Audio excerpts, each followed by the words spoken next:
Hello, students. Welcome to Chapter 6. This chapter's title is called Aging and Inequality.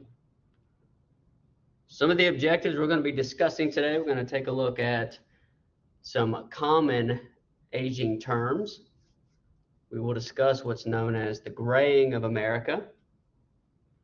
And then we're going to start moving into some of the social problems that some senior citizens or the elderly may experience. For example, aging in isolation, ageism, senior poverty, elder abuse, the end of life care, and we will finish up this chapter talking about some different types of aging theories.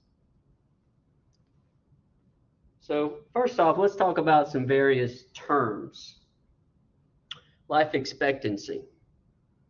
So life expectancy is going to be the average number of years that a human being can expect to live. Here in the United States, women on average live somewhere in the late 70s, early 80s.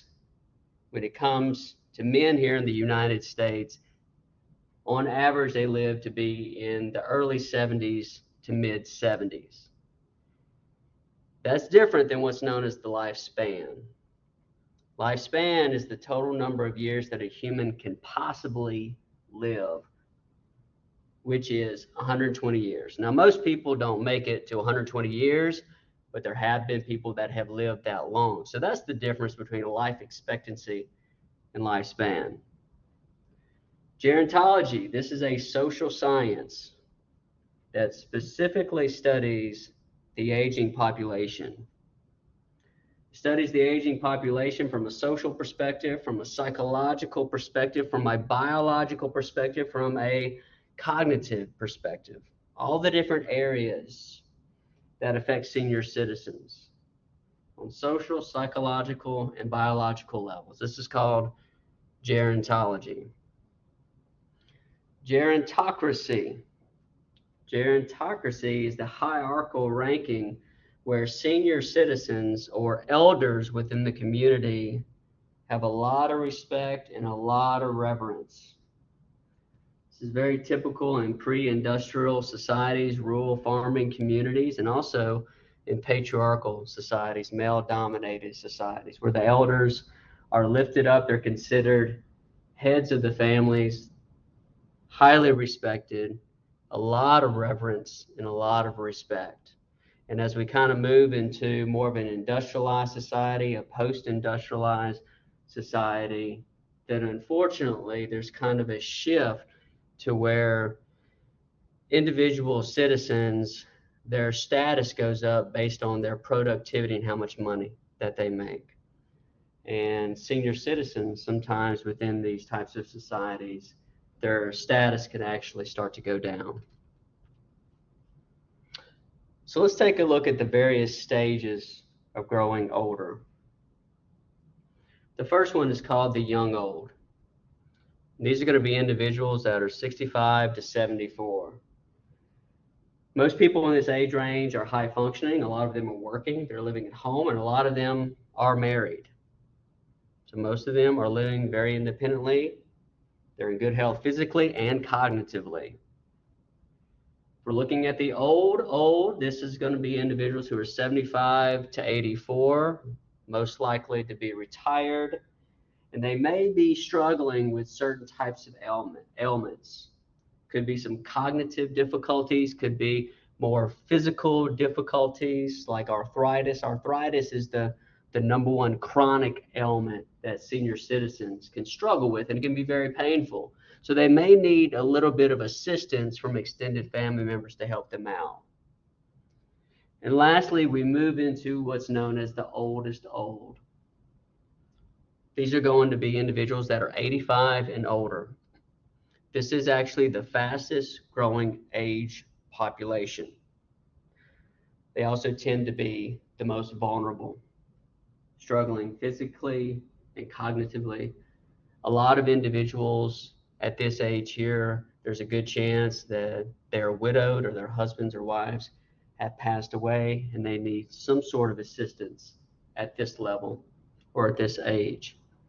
They may be in a situation where they're able to stay home and take care of themselves or have some family members look in on them, or they may have, for a lack of better words, deteriorated physically or cognitively where it's not safe for them to stay home anymore, and they may have to go into some sort of facility like an independent living facility, assisted living, or a nursing facility.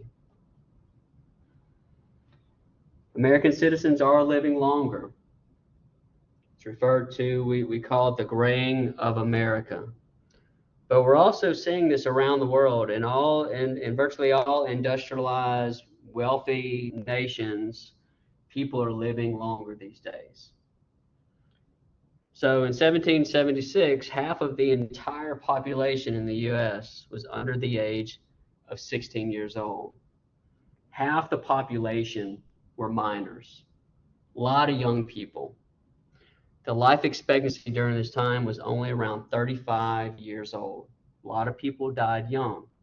A lot of people died of communicable diseases, infections, and what you have to understand is during this time period, there weren't the antibiotics and the vaccinations and all of those types of things that really help people live a lot longer when it comes to plumbing and sanitation. A lot of those things, they just weren't around. And plus, they didn't really have the medical advances or the understanding that we understand now to help us live longer. In the year 1900, the population that was 65 years and older was only around 4% of the population, very small. We fast forward 50 years to 1950, it's gone up 8%. In 2030, it's projected to go even higher. So as you can see, the aging population of those 65 and older is continuously, the trend keeps moving up. This is the one thing that we can see right here in this chart. The population of those 65 and older is steadily rising. Even if we project all the way to 2060, we're noticing that the overall percentage of our senior citizens are going down, or excuse me, going up. The overall percentages are going up. And what's notable to also understand is that overall birth rates have been plummeting in the United States for decades. So what that means is that our aging population is going to make up a larger percentage of our overall population, while our young population, those overall percentages are projected to continue to go down. So like I said, we have what's called this graying of America. So the question is, why is this happening? Well, one of the main reasons is the Industrial Revolution. The Industrial Revolution brought machinery and assembly lines and mass production, but also a lot of medical technologies. And science really started to really advance at this point. We started to have a deeper understanding of our society. So through the Industrial Revolution, we had better sanitation. People started bathing more, cleaning themselves, understanding that we need to be clean. The importance of washing our hands is very important. It's a good way to stay safe and to get germs off of us. And so the medical advances and understanding got better. Modern plumbing, just the fact that we have clean water. Years ago, a lot of people died just from drinking unsafe and unclean water. People had a lot of negative effects in the body because they weren't getting clean water. Today, we have a lot of clean water. We have plumbing and toilets to remove human waste and get it away from us, which is really important in keeping us healthy and safe.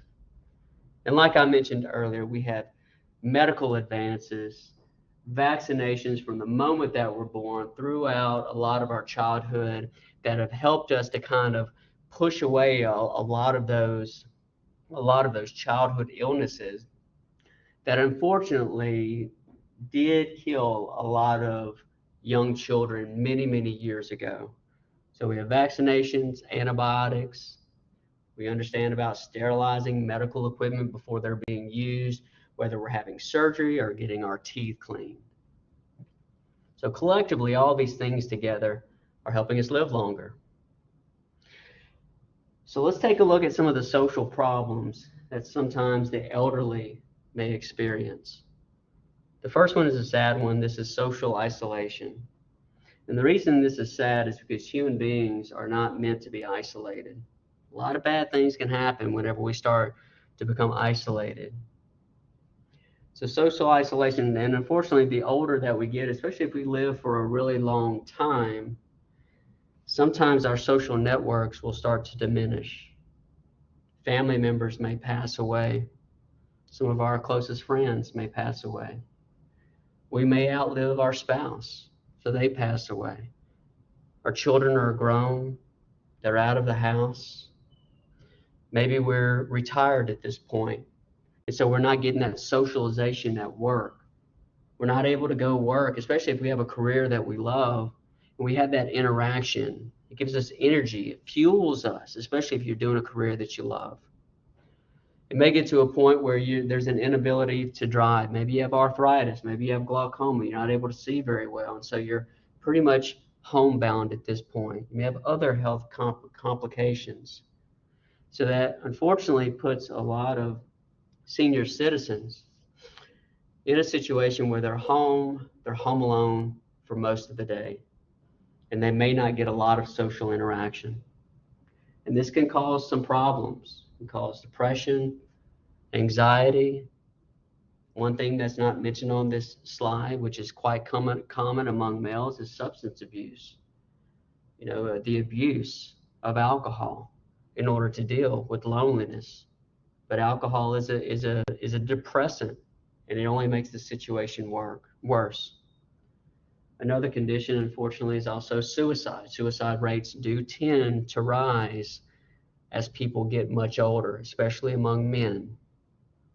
Women statistically are more likely to experience social isolation than men, and this is quite simply because women tend to live much longer than men. Women usually marry men older than them. Their husbands usually die before them, and women may live 10, 15, 20 plus years after their husband has already passed away. Women are also more likely to not only be isolated, but they're also statistically more likely to be institutionalized and have to go into a nursing home, where the husband would have the benefit of his wife to take care of him. Another social problem among the aging population is called ageism. This is the prejudice and discrimination based on age.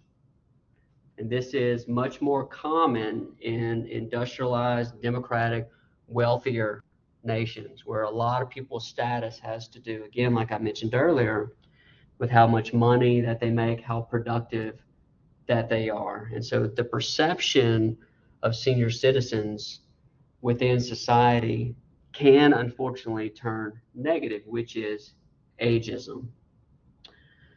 In 1967, the Age Discrimination in Employment Act was put in place to help protect employment against ageism. This protects people 40 years old and older from employment discrimination in regards to employment and also promotions. Another factor that we need to discuss is senior poverty. This is another social problem. Unmarried women 80 years old and older are the most vulnerable to living in poverty. At this age, there may be a lot of medical bills. At this age, there's a good chance that their husband or partner has passed away, so they don't have that second income, and they may be on a very, very fixed budget. Many of them are widowed. So even though women at this age are more vulnerable, the good thing is that the overall percentage of seniors that are living in poverty has actually been declining.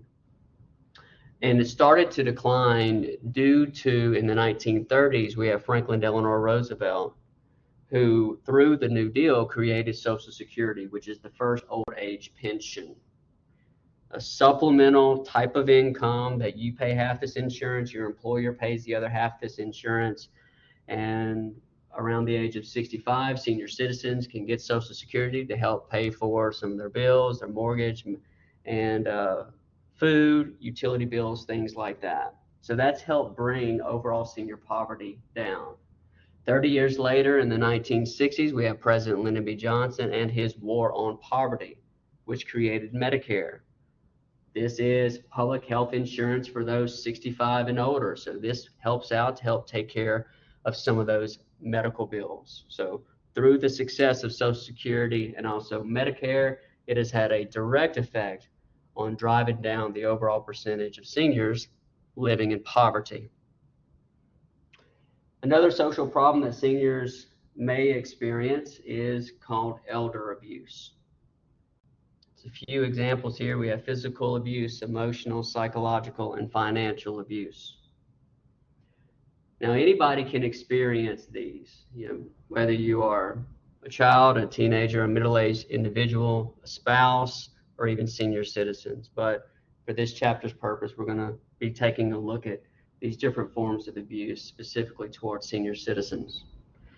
Physical abuse is going to be people who may experience being hit, slapped, punched, leaves physical marks and bruises, and sometimes broken bones, and sometimes death.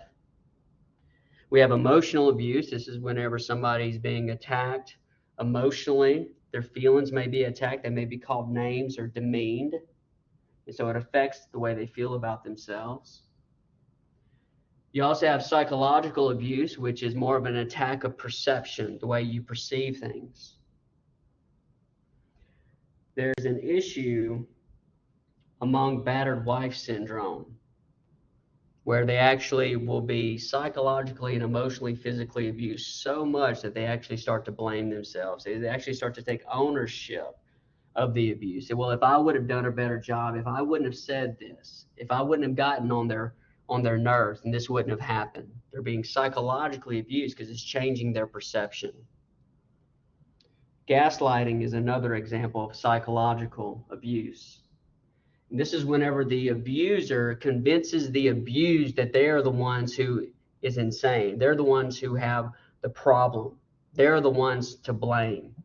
And once the abused starts to take ownership of that, it makes it very difficult to get out of that situation. Financial abuse is the most common form of elder abuse. Doesn't leave any bruises or marks. A lot of times people are motivated by money, especially if the senior citizen is frail or if they are confused. It's going to be a lot easier to take advantage of them, taking money out of their purse, taking their checks, their credit cards, especially if they are confused, taking various jewelry and taking it to the pawn shop. Most abusers are not strangers. The vast majority of abusers of that perform elder abuse or even child abuse are going to be family members. They may be experiencing what's called caregiver stress. They may be highly, highly stressed out, and they don't have anybody coming in to help them, and so they just get to a breaking point and they do and say things that they wouldn't normally do. So it's very important that if you're going to be a caregiver, that you take care of yourself, that other people step in. You can't always be giving. You have to be in a situation where you have to take care of yourself emotionally, or you're not going to be good for anybody else. Addiction is also a big factor in elder abuse. If people are driven by drugs and alcohol, they will often do things to take care of that fix. And a lot of times it resorts to stealing. Or people are just having financial troubles. They may steal from the elderly in order to try to take care of that situation. A good example of that would be people have gambling debts and gambling addictions. You can report suspected abuse anonymously to Adult Protective Services. We do have Child Protective Services to protect children, but we also have Adult Protective Services as well. And there is a link below that you can take a look at it if you ever need to. End of life care. So since people are living longer, and if you remember, the fastest age population is who? 85 and older. All right. So because people are living a lot longer, as you get older, there's going to be an increased chance of getting not just arthritis, but also cancer and Alzheimer's disease and other types of disabling types of disease. And so what hospice is, and there are some of you out there that may want to become a nurse, and you may actually become a hospice nurse possibly. And hospice nurses are very special people because they take care of people at the end of their lives. The individual typically has some sort of terminal illness. They have 6 months or less to live. And so they may go into hospice care, which could be in their homes. It could be in assisted living. It could be even in a hospital or a nursing home. And the perspective of hospice is not to extend their life. It's not about extending the quantity of life or giving them more time. It's all about maximizing the quality of life, reducing their pain, making sure that the family is coping with this. There may be some bereavement counseling that's going on. So it's all about the quality of life, making sure that they're comfortable and that they are in a good place physically and emotionally to cross over. And there's going to be a much greater need for this, like I mentioned, because our population is aging and getting older.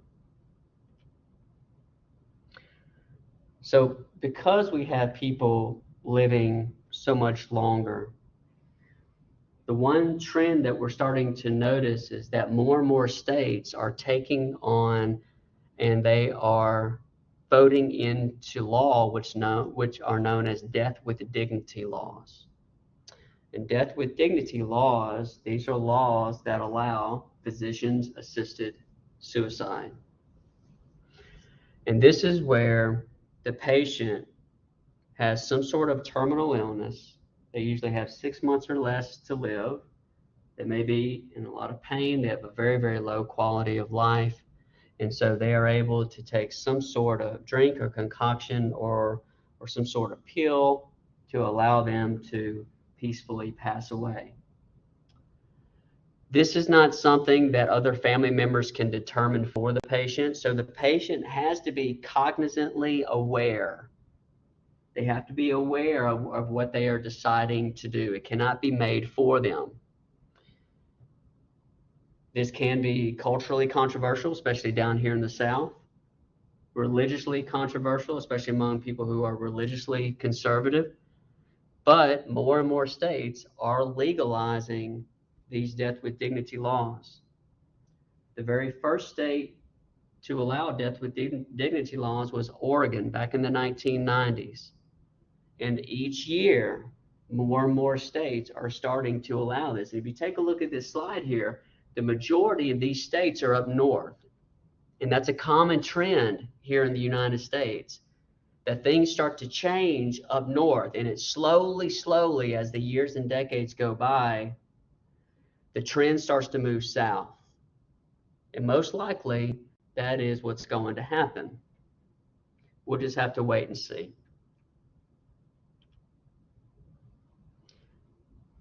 Lastly, let's take a look at some aging theories. And these are two predominant theories that whenever I was getting my master's degree in gerontology, with a specialization or an emphasis on long-term care management, that we talked about. The first one is called disengagement theory. Most sociologists or gerontologists do not really support what's known as disengagement theory. It's often viewed as being ageist and stereotypical. But the basic premise is that it is mutually beneficial for senior citizens to disengage from society, to move out of the way so young people can come in to take their place in employment settings. Almost kind of like to go off to the pasture, get in your rocking chair, hang out with other old people, and let the young generation come in. But what this does, it not only encourages senior citizens to disengage from society, it doesn't promote senior citizens and the younger generation to come together to benefit from each other. And that's where activity theory comes in. This is highly supported by sociologists and gerontologists and many in the medical profession. This argues that senior citizens need to be physically active, working their bodies, exercising. They need to be mentally active to keep their brains going, their brains sharp.